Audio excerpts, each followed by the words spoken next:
శ్రీమద్భగవద్గీత 10వ అధ్యాయము విభూతి యోగము 19వ శ్లోకం. శ్రీ భగవాన్ ఉవాచ హంతతే కథయిష్యామి దివ్యాహ్యాత్మ విభూతయః ప్రాధాన్యతః కురు శ్రేష్ఠ నాస్త్యంతో విస్తరస్య మే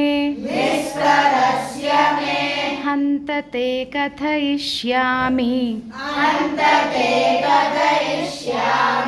దివ్యాహ్యాత్మ విభూతయః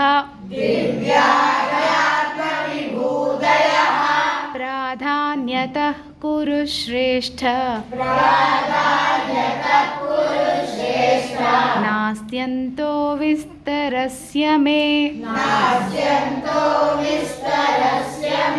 హంతతే కథయిష్యామి దివ్యాహ్యాత్మ విభూతయః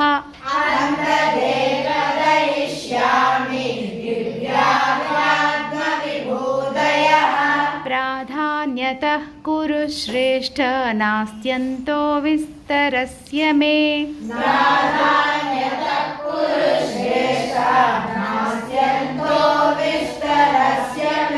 హంతతే కథయిష్యామి దివ్యాహ్యాత్మ విభూతయః ప్రాధాన్యతః కురు శ్రేష్ఠ నాస్త్యంతో విస్తరస్య మే